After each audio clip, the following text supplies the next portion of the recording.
Hitting record. Go. Good afternoon. My name is David Ball. At the conclusion of my military career, I searched for a volunteer opportunity to continue public service. I founded in a grassroots organization that conducts workshops and debates that seek to promote understanding, trust, and civility in public discourse. As a moderator and debate chair, I was asked by a participant to facilitate today's discussion. Guilty. It's between Steve Hassan and Jim Heller and concerns how we view the Trump presidency and those that support him. Stephen Hassan is a mental health professional pursuing his doctorate. He teaches at Harvard Medical School and previously authored 3 books related to cults and mind control. His latest book, The Cult of Trump, claims the president is a maniacal narcissist on par with Jim Jones, David Koresh, L. Ron Hubbard, and Sun Myung Moon, and that his most ardent supporters are members of a cult with President Trump as the cult leader. Jim Heller is a Canadian criminal lawyer who wrote Steve to say he found the argument that the president is a cult leader untenable and insulting. He expressed his interest in challenging Steve's thesis by offering to do so with civility and respect. Steve agreed, and we all hope that this conversation will be provocative and interesting for many. Jim wrote, "I would hope that the 3 of us will smile and enjoy each other's company and stimulating conversation for an hour and then have a recorded video to post on YouTube for other people's enjoyment and consideration." That sounds like a good plan. Both gentlemen come to their... Sorry, why don't we get the smiles done right now? So we've checked that off. We got that off. Okay. Well, both gentlemen come to their interest in the subject from personal experience. Steve with Reverend Sun Myung Moon, and Jim with the Maharishi Prem Rawat, aka the Lord of the Universe. Welcome. Raji is how I knew him originally. Okay. Welcome to you both. Steve, would you start by taking about 5 minutes and explain why you view the president as the leader and the diehard supporters as members of a cult? Thank you for the opportunity, and thank you, Jim, very much for reaching out to me and saying, I want to talk to you. And I want to start by apologizing if you felt insulted at all. It was not my intention in writing the book, The Cult of Trump, to insult anyone. I was coming from a place of being a former cult member who followed Sun Myung Moon and did political things like praying and fasting for Nixon. And so when I talk about other people being in cults, my goal isn't to put them down and say, oh, you're stupid or something's wrong with you. It's just like, I was there, this is familiar, here are the patterns. So very briefly, to answer your question, David, I start with the stereotypical profile of a cult leader that I have in my book, and I printed it out to go over very quickly. Grandiose, self-centered behavior, fantasies of power, success, and attractiveness, need for praise and admiration, sense of entitlement, lack of empathy. And then malignant narcissism includes lying, interpersonally exploitative, sadistic, harassing, silencing, violent threats, in some cases, inability to trust friends and subordinates. So, and I have a chapter comparing him with Moon, Hubbard, Lyndon LaRouche, and a number of other cult leaders, Jim Jones, and I feel like it really fits clearly. But then I talk about the mindset, black and white, all or nothing, good versus evil, we are the chosen, we have the solution, everyone else is part of the problem.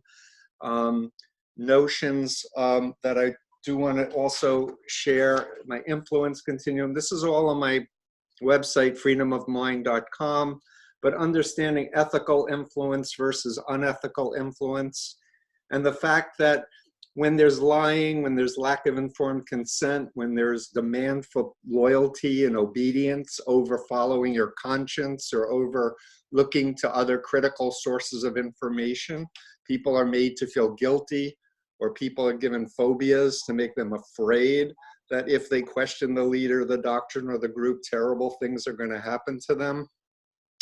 And loaded language is another term. And I did want to just say that when I was being deprogrammed from the Moonies in 1976, this 1961 book was used about Chinese communist brainwashing, Thought Reform and the Psychology of Totalism. Lifton went on to write about the Nazi doctors. He wrote a book about apocalyptic cults. And he became a mentor for me in my career of 43 years. This is his most recent book that talks about Trump, actually, as well. My work is based on former military intelligence folks who'd studied brainwashing and mind control. I've gone on to have a career where I've read hundreds of books and thousands of articles. And I feel like not everyone who voted for Trump is in a cult, but if you are believing that he can shoot someone and you'll follow him blindly, or if you're believing that God's chosen him, and somehow if you believe that God doesn't want to put children in cages or other things like that, that somehow you're violating God's will, then it's a very culty and not a healthy way. And when I'm asked by families to counsel people involved with cults, I never say you have to get out. I say, let me share my knowledge and my experience. Let me teach you about psychology and social psychology, and you decide for yourself whether or not it fits and whether or not you want to stay faithful to the leader or the doctrine or the group, or whether or not you realize there are other choices with your life. So that's my 5-minute spiel. Okay, that's your 4-minute and 18-second one. Thank you. Jim, you wrote you found Steve's arguments untenable and insulting. In about 5 minutes, can you explain your thoughts? Sure, happily. But first, I'm thinking if I could, Dave, I want to describe myself a little bit just for context, who I am, why I contacted Steve to begin with. And I think maybe also explain why Steve bothered to even engage with me. And it's got to do, I think, to some extent with our common history. We're both cult members. I want to talk about myself just a little bit here. Sure. I'm a middle-aged criminal lawyer in Canada who in the early 70s joined this cult, this Guru Maharaj Ji. He was a teenage lord of the university. He was the first guy with the Rolls Royces. Moon had them after, Rajneesh had them after, my guy had them first. It's true. And he was younger than them, too. Okay. And he talked at the Houston Astrodome, and Moon only spoke at RFK Stadium and Madison Square Garden. But then, I'm sorry, Jim, it's your time. That's fine, it's fine. So anyways, I was in university, I was living in Toronto, obviously apolitical. I was 17 years old. I was a hippie, 18 when I first got exposed to Maharaj Ji. And I was just a child of the times, as I imagine we all are in any event, very liberal. I took a course at York University called Man in Search. We read Alan Watts, Aldous Huxley, R.D. Laing, the psychiatrist basically argued that everybody out in the real world are the insane ones, and it's people that are in the institutions that have the real sanity. All of that kind of stuff that was like counterculture is described back then. We had an exam based on all the course materials. How should we live? It's a 3-hour exam. I drew a stickman drawing of my tutorial teacher sitting on the toilet. His name was John Blazina, and I wrote, John Blazina, now I've seen you sitting in the loo. John Blazina doesn't mean you like to take a poo. Sorry. Anyways, I got an A. I was one of the only people in that section that got A's because it was such a kind of a anti-convention epoch. Anyways, it was soon after that I got exposed to the Maharaj Ji cult. I started going to meetings. And within half a year, I begged to be initiated, to be shown the knowledge. I received it, and then I was a full-blown cult member. I moved into Maharaj Ji's ashrams. I surrendered everything that I could to him. Now I don't know what it was like to be a Moonie, but I know what it was like to be a Premi. That's what we were called. Prem is the Hindi word for love. And I lived in my more strident times, and it kind of ebbed and flowed a little bit, but I certainly lived with full dedication to Maharaj Ji. My every moment was all dedicated to him. I really did think he was the Lord of the universe. I thought he was in everything, animate and inanimate. I didn't understand. It didn't matter. The beauty that I just could have the faith and the belief was the strength of, was a sign of my devotion. And I did that for years, actually. Did that for years. I went to the Houston Astrodome that you mentioned, and I went there without a winter coat because it was the middle of winter, but we thought that something was going to happen that was going to just show the whole world that finally the Lord had come, et cetera, et cetera. Nothing did happen. My community coordinator bumped me off the flight, and I had to take a bus to get back to Vancouver. And on the bus, we just spent 3 days just rationalizing how nothing had happened. So over the next few years, the rationalizations became more rampant and more necessary. The fulfillment of this idea that we were going to realize God kind of hit a wall and nothing really happened. The pendulum started to tip or swing a little bit like that. Eventually, long story short, in the early 80s, after about 8 or 9 years, I left. I moved down to California, went back to school, really started enjoying my mind. I went from Cal State Northridge, went to SC where I studied law, did well on all of that. And I'd left the cult. I'd left Maharaj Ji. I'd kind of succumbed to my doubts. It was a big bridge to cross, but I crossed it. I had drinks one day with Maharaj Ji's brother, who admitted to me that he didn't even know who Maharaj Ji was, but he was in it for the money. He essentially said that. So I was out of the cult. Eventually I moved back to Canada, started practicing law here in Canada, became a criminal lawyer here, found myself defending just naturally the kind of knee-jerk anti-Bush sentiment of the day. So it kind of put me on that side of the spectrum. A kind of milestone moment in my life. Oh, no, I should say this. In 1996, 97, I started this with a couple of the guys, started this ex-cult, ex-Maharaj Ji cult internet presence. And that became a big, big preoccupation for me for years.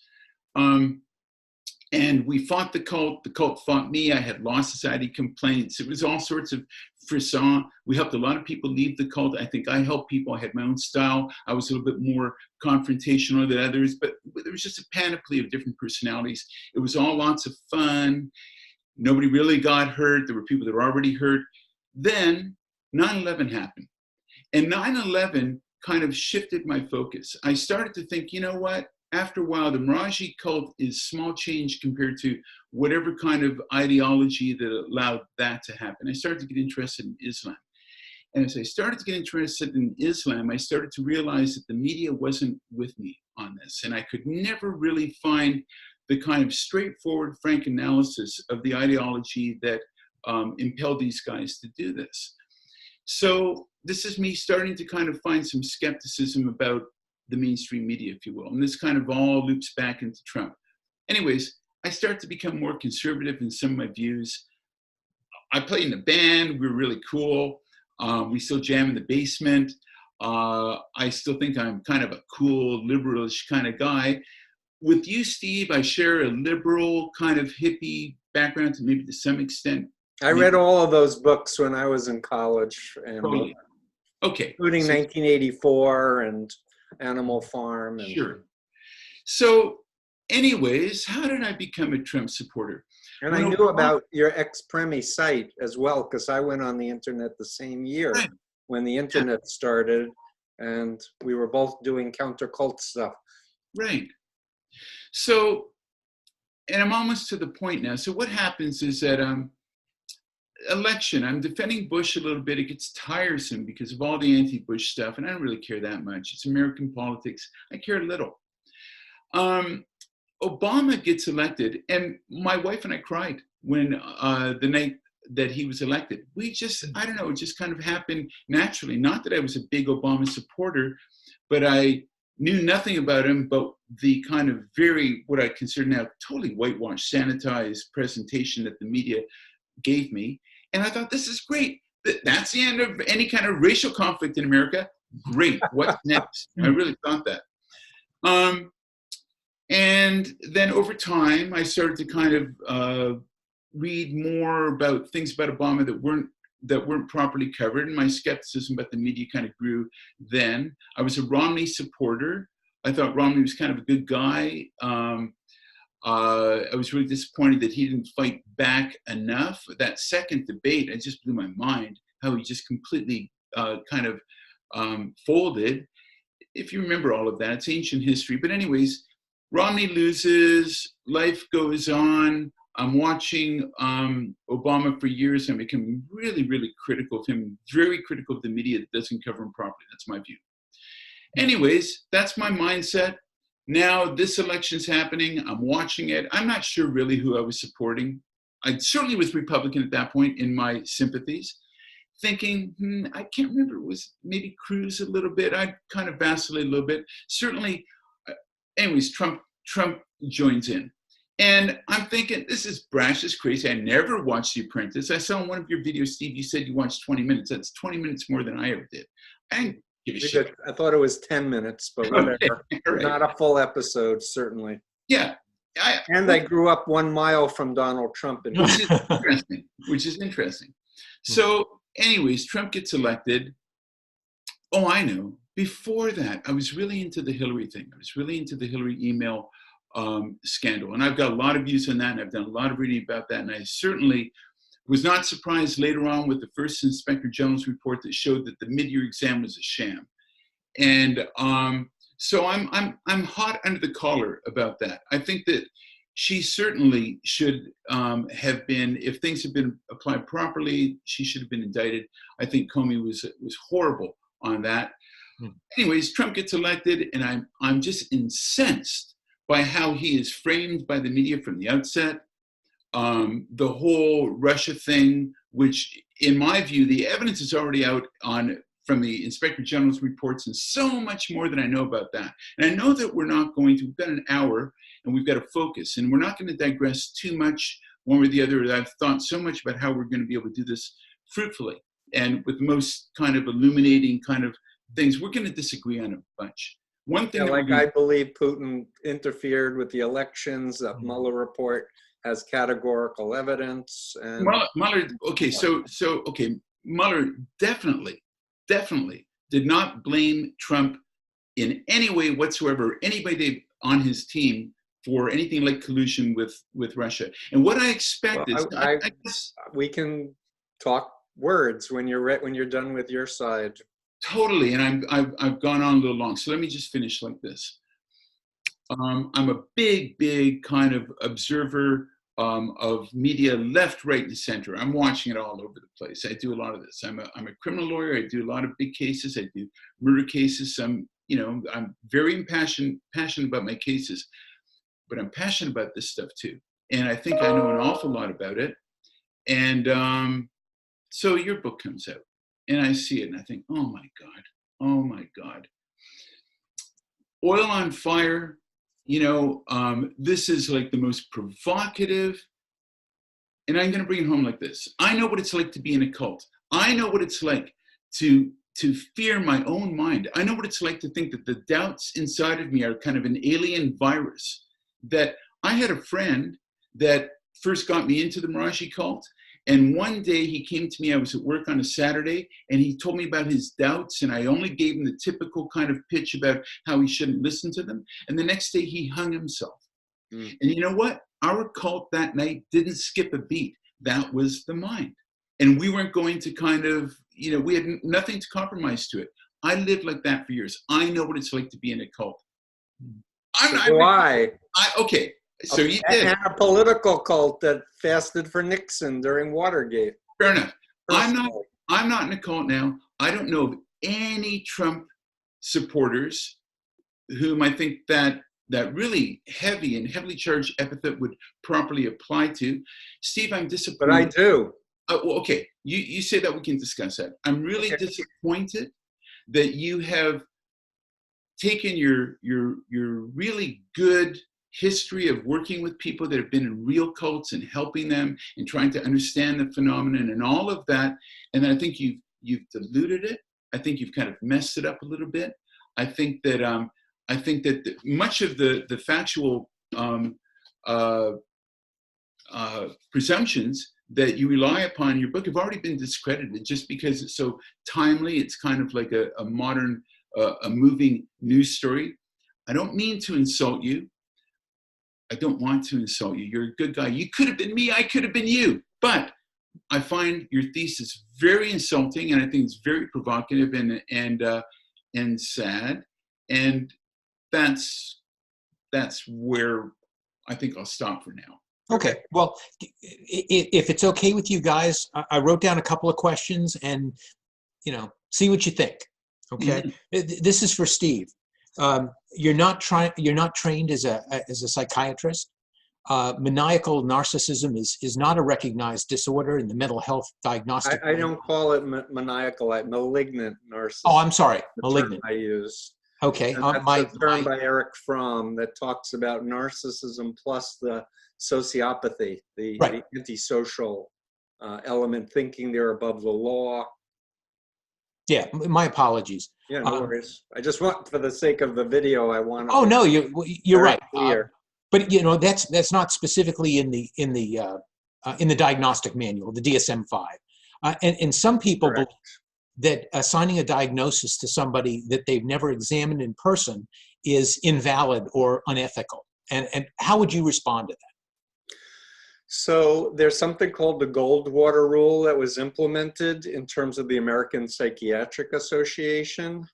Yale forensic psychiatrist Bandy Lee wrote a book called The Dangerous Case of Donald Trump. Her expertise is violence. She's published, she teaches at the law school. And she says, essentially, first of all, we're not diagnosing, but we feel we have a duty to warn. So she's not using the term malignant narcissist. However, people who contributed to that volume, and there were 37 of them, they all see the same kinds of things that I just held up a minute ago in spades, and I give specific words.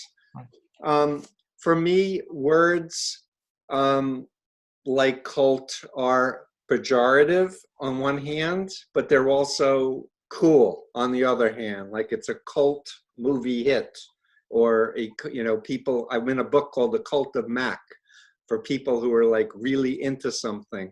So the word in and of itself, for me, I describe it in my book. In any case, what I really want, if I may just comment back to something really important to Jim, who said that, Jim, thanks for holding up the book a little bit, that you read the book.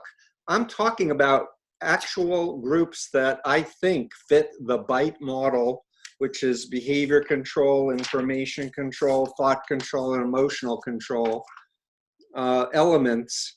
Like New Apostolic Reformation, where people say they're an apostle and they get revelations from God, they cast out demons, they speak in tongues, and they have long fasts, long prayer vigils, and they feel that if they don't do what their apostle or their prophet tells them, demons are going to possess them.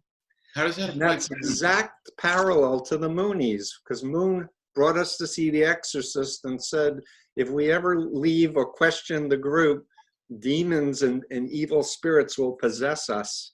And we're talking over 10 million, at least, Americans, something like 400 million in the world, are part of this New Apostolic Reformation movement. I also write in The Cult of Trump about Opus Dei, which is a Catholic right-wing group that I've actually counseled people who grew up in it or were involved with it, and they all, and I have a blog on my website interviewing a woman who was a leader in it in the UK.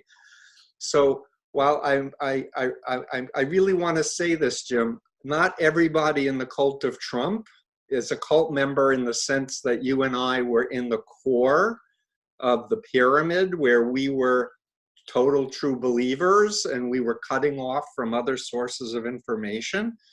The critical thing for me is, do you have the freedom to consider that maybe the leader is a liar and a criminal?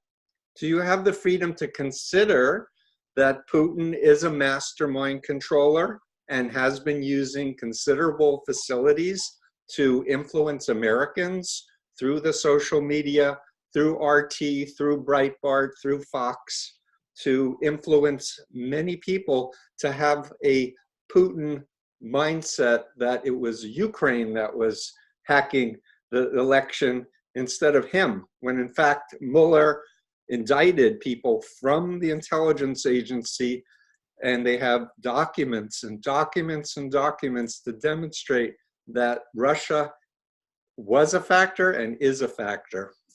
So much, can I respond to that, David? How do you Please, please go ahead. So much conflation and I'd say I think faulty analysis here and bad attribution. Okay, for one thing. Well, I'd like to hear what I'm conflating and what's the fault. I read the Mueller report, by the way. Yeah, yeah. You have read the Mueller report. Then you do agree. And by the way, I don't respect the Mueller report in a lot of ways. I think that Mueller put together a team of very aggressive and some of whom are very unprincipled players, like Wiseman, for example. I know a lot about his history. He's the guy that destroyed Arthur Anderson, went to Supreme Court, the U.S. Supreme Court, the biggest. That I don't know anything about. This, the biggest accounting company in the world was destroyed. Everybody lost their jobs. When that case finally got to the U.S. Supreme Court, 9-0, unanimous decision said that Wiseman just made up a law that didn't exist. He was basically Mueller's. I don't know what you're talking about, Jim. Well, then you can research it maybe in your own time later, but I can send you something about that. Anyways, that's who Wiseman was, who was like the main guy on Mueller's team. So but notwithstanding that, nonetheless, Mueller found no collusion between the Trump campaign. Mueller explicitly said that there's no law about collusion. He said we're looking at evidence of conspiracy. There is no conspiracy, no evidence of conspiracy, and we're not. I disagree. That, then fine, let that. There is facts that I would. Okay, let that be forward to disagree. Okay, with you. Let that be one of the issues that we're not going to be able to resolve right now. I think that you're completely wrong about that.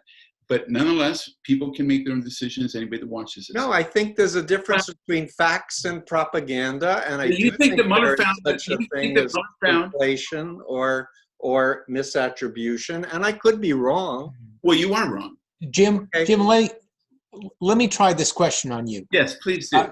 Yeah, the New York Times in September 2018 described the president as someone with no clear relation to the truth.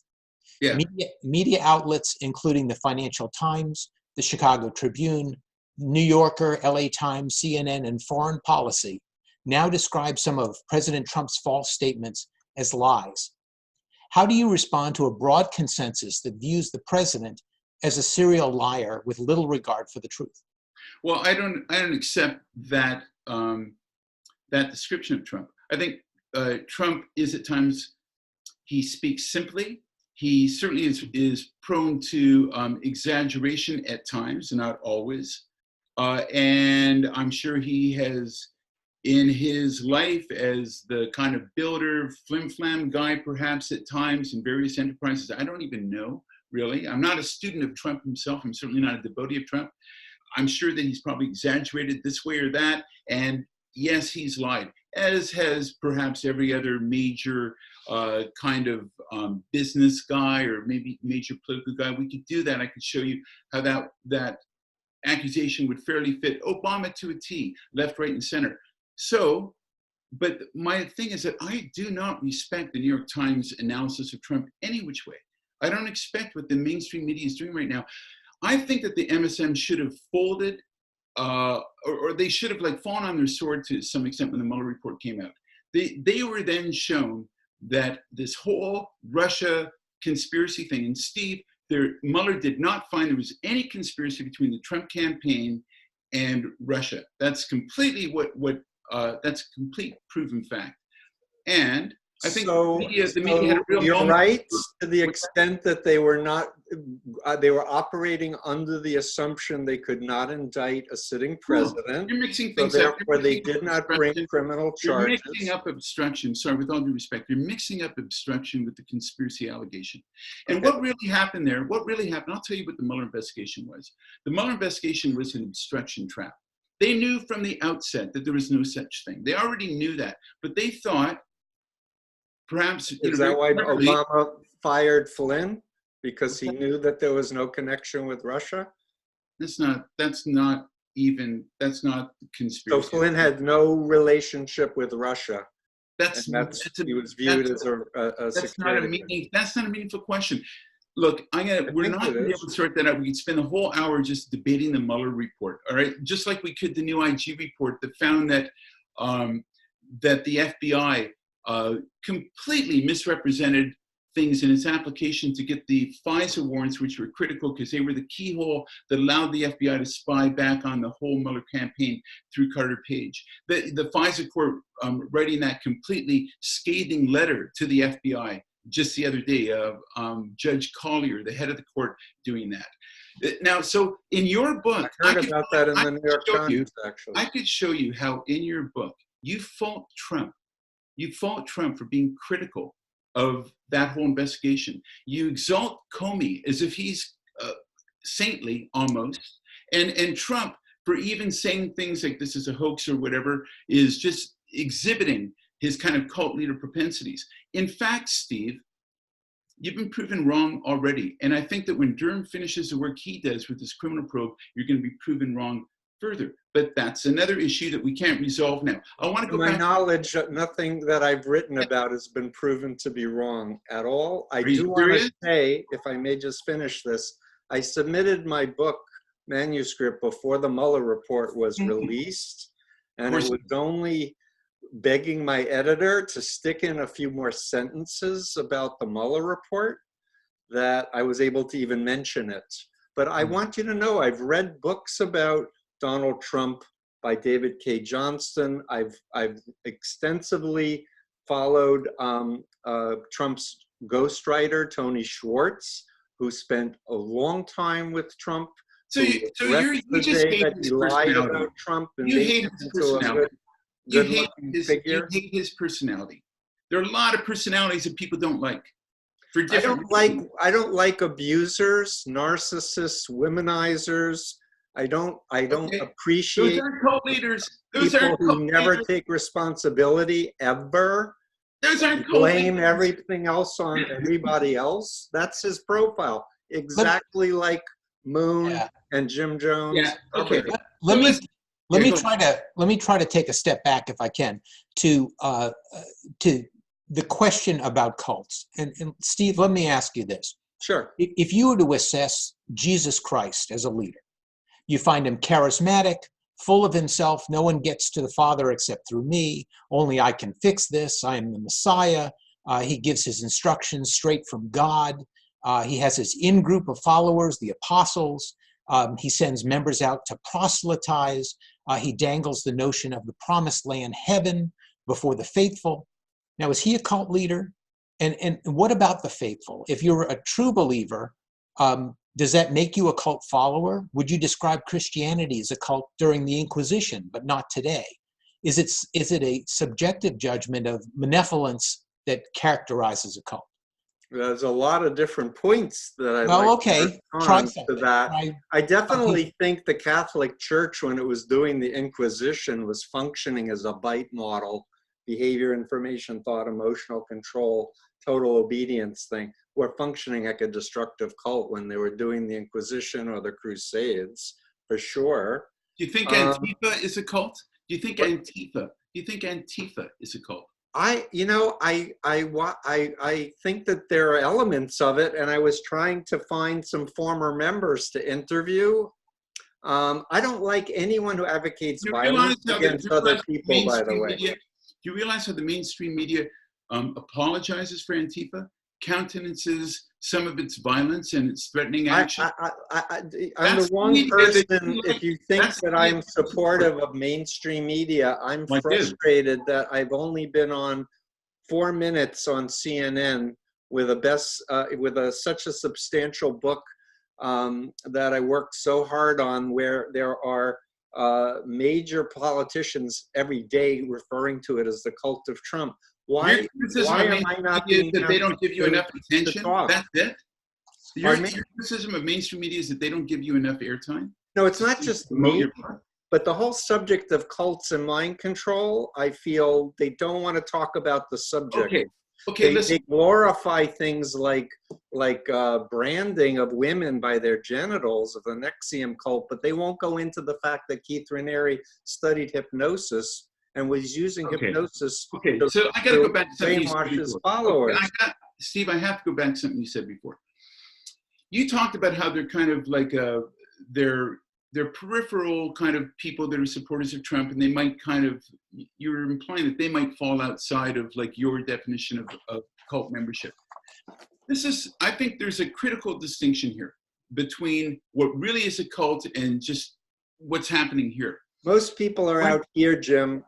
Yeah. And Trump is at the top, cult of personality, the immediate family, and the White House staff are up here. Sure. But most people are out here and don't know anything about Trump other than what they hear on Fox News. With the Maharaj cult that I was in for, let's say, the better part of a decade, even the people that lived their own lives, they weren't in the ashram. They might have like had they had relationships where the ashram were celibate, right? I mean, it's like the hardcore center. Still had the same central beliefs that Maharaj Ji was the Lord. Would still go to satsang. They might have felt that they weren't committing as much as they should, but the core belief of the cult was there.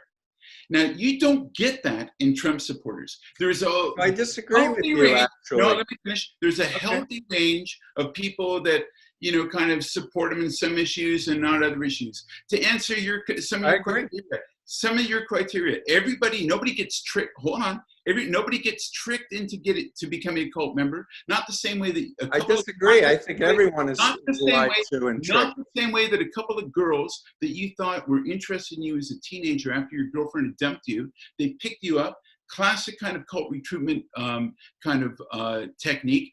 That doesn't happen with Trump. Anybody can kind of stop supporting Trump, and people do. For example, in Christianity Today, the editor of this Evangelist magazine today just wrote a very critical editorial of Trump. There's lots of room for breathing. Very happy. The model does not apply. And in fact, it's incendiary. And it really is insulting. Do you think? So can I speak? I can't. No, I'll ask you a question. Make it personal. Do you think that I can't think through this for myself? Do you think that I can't avail myself of all the different kinds of data and writing and evidence and arguments and decide to what extent and why I support Trump? Do you really? Well, let me answer it. Okay, guys, let me answer it, because what I read, and maybe it was in Steve's book. Or maybe it was something that I saw in an email from you, Jim. And that is, when you're in a cult, you believe you're right. You don't believe you're in a cult. You don't believe that you believe you're thinking for yourself. Absolutely. So, Jim, let me simply say that for you to say, don't you believe that I can think for myself? You're obviously an intelligent guy. So that in and of itself doesn't. I was the same person I was when I was in the cult. The test, Dave. The test, Dave, is your exposure to challenging arguments, how you deal with them. For example, if somebody would have challenged me about Maharaj Ji back in the day, I would have known that was the mind attacking, and not to try to engage the mind on a kind of rational battlefield, because that in itself is a devil's workshop. There are all sorts of defense mechanisms. I don't have that on any single issue that I have with respect to Trump. And I don't know any Trump supporter that does. But may I respond, Jim? Yeah, I want to refer to some Jim, I'd like a chance, please. Please. Go ahead. Oh, you want me? Oh, sure. I want to say, please. Sorry. Please. First of all, not all cults are the same, and Eastern guru cults are different than Bible cults, are different than political cults. I invite you to study Lyndon LaRouche, who is a political cult leader, There's a wonderful website put up by a former member, Eve I know a Nestor, lot about Lyndon LaRouche. who was in for 8 years. Yeah. Please study Lyndon LaRouche and his conspiracy theories and how he was going to save the world. It's a much closer parallel to Trump. Mm-hmm. And as far as your comment that no believers in Trump like Maharaj Ji or the Moonies, I'm telling you, New Apostolic Reformation has millions of people in it. They're the apostles and the prophets met with Trump and prayed over him. And these are the ones who are convinced I'm not finished. Demons are going to take them over if they question their apostle or their prophet. Steve, I think you wrote exactly the model. On page 213 of your book, you write, millions of Trump's true believers are convinced that he's been chosen by God to build a Christian kingdom on earth. A prophecy. And Republicans were saying let me finish the sentence. In the House last. Let me finish the sentence. Okay. Millions of Trump's true believers are convinced that he's been chosen by God to build a Christian kingdom on earth, a prophecy that he must complete, otherwise terrible things will happen to our country and our planet. Where's your evidence for that?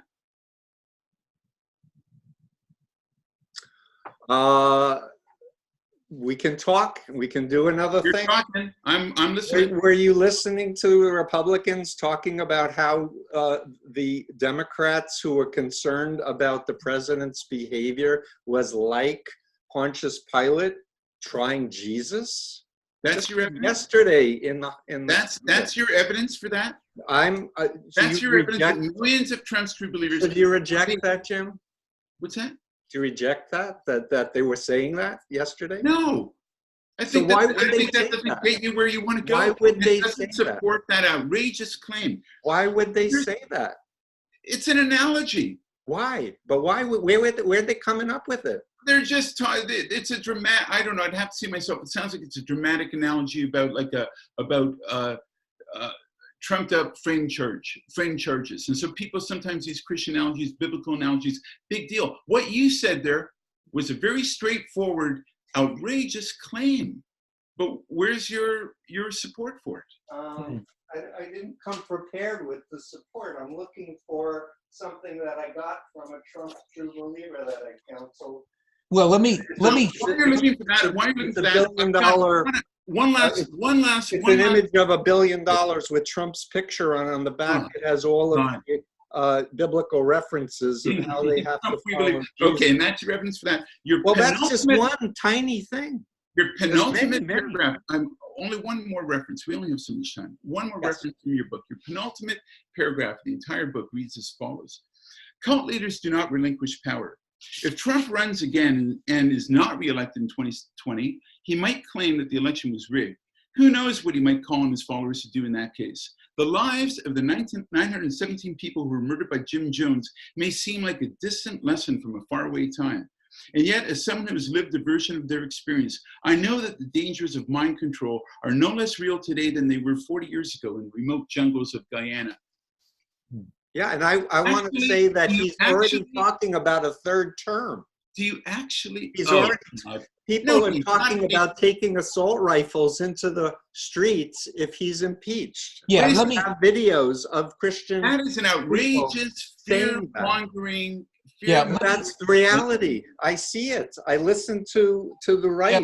We're going to take our whatever the rifles. M16. Yeah.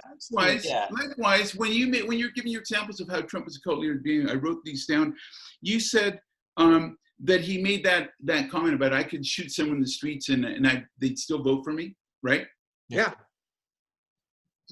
Don't you realize that despite Trump saying that to make a point, do you really think that if Trump shot someone, if Trump murdered someone, that I or any of the people that you know as Trump supporters would still support him? That's what I was going to ask you. Is there any criteria that you would go, Russia was influencing Trump? No, that's not the question. I'm asking you a question now. It's a serious question. I'd like to answer it. Hey, gentlemen, could you please answer? I'm gonna raise my hand here. I want to read to you a tweet from the president, and it says, I've never seen the evangelical Christians more angry over any issue than this attempt to illegitimately remove the president from office, overturning the 2016 election, and negate the votes of millions of evangelicals in the process, Trump tweeted. If the Democrats are successful in removing the president from office, which they will never be, it will cause a civil war-like fracture in this nation from which our country will never heal. I believe that. But that's a civil war. I believe that. On a civil war. You know what? He said civil war-like fracture, and it will be. It'll be completely. There's so many different political philosophers on all stripes, on both sides of the aisle. Did you hear John Turley testify in Congress, where he said that if you guys proceed with this ridiculous, I did hear him testify, actually. That's a shame on Congress. This is a guy that voted for Hillary Clinton. Basically, I did hear him say. We're running out of time. I still would like to ask my question, Jim. No, I'd like you to answer mine. You're stating that you're not under mind control. I'm asking you, what is the line in the sand for you that would make you go, Trump was being manipulated by Putin? There are cults that are that one I won't go with, because that's bullshit. No. Your question is if because we're talking about Trump shooting someone in the street. If Trump murdered someone, I would not support him. I'm asking you what that's what I was asking about, that you have avoided answering. Cause you to doubt your leader. You said if he shoots someone in Fifth Avenue, you would no longer follow him and believe that he's a great guy, right? That's great. And I think that so what else? To every single Trump supporter. What else? If you find out that he lied about that he actually has been receiving direction from Putin, would that cause you to change your mind? Totally. If you got information to your satisfaction. Totally. Perfect. That's all I'm asking. And if that's true, and if that pertains to every single Trump follower, which I think it does, I'm not saying everybody is thinking the same way. If that pertained to every single Trump follower, then wouldn't you agree that your model is misapplied? I'm saying many people are involved for many different reasons. Some people voted for him because they always vote Republican. And they can't stand him, but they are more afraid of the Democrats. But they don't believe that he's a great man, and they know that he's a pathological liar with over 13,000 lies that can be documented. Oh, that's so silly. They know that he hasn't given his financials like every other presidential candidate has given. They know that he never meant to give his financials, and he's still trying to block it in law. Mm-hmm. They know that he's had many women. He paid. Oh, so what? And we know that Bill Clinton, we know Michael Cohen to kill Broderick against campaign finance law, to kill a story about a porn queen that he was having sex with. Gentlemen. And what do you think? Yes. Dave. Yeah. Okay. So we're at about 10 minutes up to the hour. So what I'd like to do is I'd like to give you each an opportunity to spend 2 or 3 minutes just summarizing either why calling this a cult is misapplied, wrong, insulting, or it's helpful, and it helps us to understand the dynamics of what's going on. Sure. Who wants to go first? I'll go first. Jim? As a criminal lawyer, I've been very aware of how the terminology with respect to sexual offenses has shifted and changed over time. These are very highly charged words: rape, sexual assault, and the like. And it's very important how the nomenclature kind of evolves and is applied.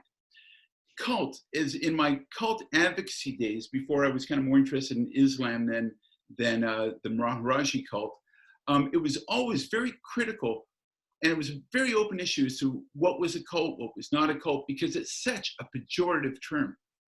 I think what Steve has done here, and the fact that he won't answer me about that, how he leaves the book on this question is that we don't know. We think about Jonestown, if Trump doesn't get reelected, we don't know what Trump would do.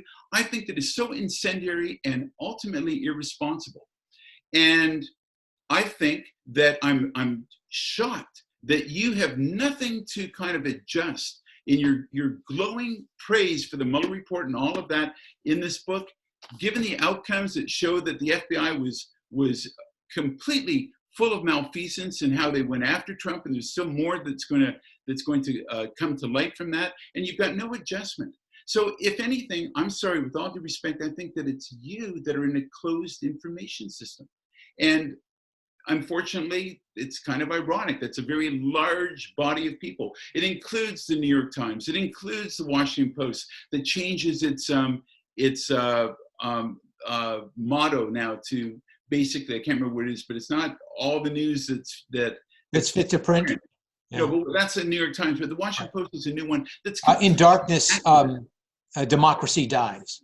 Yeah, that's it. That's it. So, anyways, I think, with all due respect, that it's you that are caught in this kind of information bubble. And if we had hours and hours and hours to kind of dig down evidentiary-wise with all these things, I'd prove so many things to you. I would look at the various Inspector General reports. I'd look at the Collier letter from the FISA court the other day. I'd look at this data with you, and I would compare it to Obama.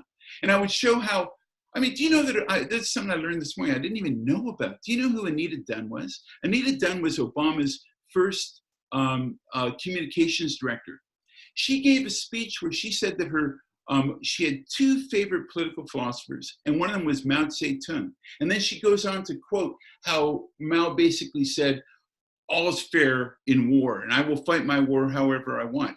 And she tried to say that she was only joking, but of course she wasn't. You just look at the Anita Dunn thing, and she had to resign soon after. If Trump had a communications director that said that Mao Zedong was his favorite political philosopher, the world would have erupted. But the mainstream media, of course, did nothing with that. Millions and trillions of examples. So we could talk about this forever, but Steve, I think that you're relying on your history and your credentials as a guy that's done some good work with cults and former cult members. You're kind of applying that irresponsibly to really something that's no more than a political, modern political philosophical dispute. Okay. All right. Jim, I appreciate that. Steve, you want to have a word? So thanks, Jim. By the way, anyone wants to know about my former cult leader, there's a BBC documentary called Emperor of the Universe. Your former cult leader was Lord of the Universe. He was Emperor of the Universe. And I would bow to the floor when he came in the room. Yeah, so I mean, I am a mental health professional. This book has been out for 31 years. It's in many languages, and this book is out. And it doesn't talk about Trump. So if you want to know about cults and you want to know about trafficking and how pimps use mind control, if you want to know about political cults, Islamic cults, I write about a man who was in an Iranian terrorist group in this book, and other things. I invite people to freedom of mind. I've interviewed many other cult experts. The blogs and the interviews are on my site and my YouTube. This is a peer-reviewed journal article in Elsevier with a quantitative study that I did this year about brainwashing and mind control. And all I can ask, first I want to apologize because I don't want to insult you, Jim, or anybody else by writing a book called The Cult of Trump.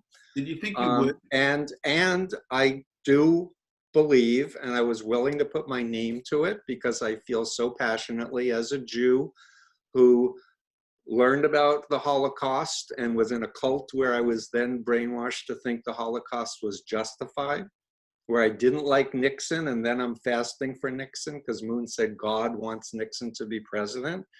And I would just ask anyone who's watching this video to check me out, check out 43 years full-time of helping people. I helped to co-develop the first program for trafficking victims to understand pimp mind control with 3 women survivors. And I'm saying, yes, in my professional opinion, Trump acts like a cult leader. He has the stereotypical profile, the indoctrination of the all or nothing, good versus evil, the loaded language, the calling fake news, enemy of the people, anything that disagrees with him, the demand for loyalty and obedience. My prayer and my hope is to find a connection where we can all learn about mind control cults, and we can all look and think analytically. If somebody claims to be a great leader and he's a pathological liar, he's not trustworthy. If someone says that he believes, if he swears an oath to the Constitution and then he violates the very essence of the Constitution by withholding his people who are subpoenaed from giving testimony, I ask everyone to consider that maybe this is not a healthy thing, and to not get into silos. And I'm very much, I reached out to David because I love the idea of better angels, getting people in the room as real people, talking to each other, listening to each other. And that's I have a question for you. Is there anything that could ever happen that would make you repudiate your argument? You've asked me if there's anything that Trump could ever do to make me repudiate him. How about the other way around? You've written the book. Granted, you're stuck with it. It's in print. So I honestly that could make you rethink this and truly to find out that Trump is a healthy person who's not a narcissist. No, that's not the standard. That Trump is that's part of it. No, that's not because enough. He's operating as a cult of personality. If you had written a book saying that Trump is not a healthy person, no one would be interested. We wouldn't be here today. You wrote a book saying that he's a cult leader. And my question is, political cult leader. Is there anything that could ever happen? Are there events that could unfold, maybe political phenomena, things that could unfold that would make you someday say, you know what, that was a bit much, and I'm sorry that I did it? I say yes. It must be something that would make me reconsider. Like what? If I come to believe that there's a cabal of ancient traffickers and pedophiles, and that he's going to, with Q, help to arrest all the corrupt people, and he's going to create a kingdom of heaven in America where everybody respects the law, that's a I would apologize to him and say, wow, I should have trusted you. But how about a non-sarcastic answer? Is there anything that could happen? At the moment, I really take my profession and my reputation very seriously as an academic, as someone who's very committed to human rights. Mm-hmm. And I see his behavior, and it's very stereotypical. What he was saying during the impeachment while he was in front of the rally was an embarrassment. Why would people not be embarrassed to hear him talk the way he was talking about a obviously don't like the guy. Congressman? You obviously don't like the guy. I'm gonna finish this up. I know you guys are passionate, and I'm glad you came together to talk. I'm gonna put in a plug because Stephen mentioned that the volunteer group that I'm associated with is something called Better Angels. And Better Angels is a grassroots organization that started just after the 2016 election. And its purpose is to bring together conservatives and liberals to be able to talk, to be able to look at stereotypes, to be able to ask questions of authenticity, ones that are really ones of curiosity and not ones that are loaded with either arguments or with stereotypes. And I want to encourage you, if you have an interest in learning more about how we can talk, and people who come from very different places and have very different opinions, to go to better-angels.org and check us out. Thank you both, gentlemen. I know it's not satisfying to either one of you where we're at. It's a start, and I really do think that people need to have civil interactions. And honestly, Jim, I would have preferred to talk to you without a camera and just like talk, but you wanted to do it this way. But we can have further conversations off camera, and maybe do this again sometime. I mean, this is other people can benefit from our exchange today. Okay. Right? Yep. Thank you, David, very much. I'll come back if you want me back. Thank you very much. Bye, guys. Take care. Dave, thanks a lot, and thanks, Steve, for your time, and see you guys. Yeah, it's good meeting you both. Best luck.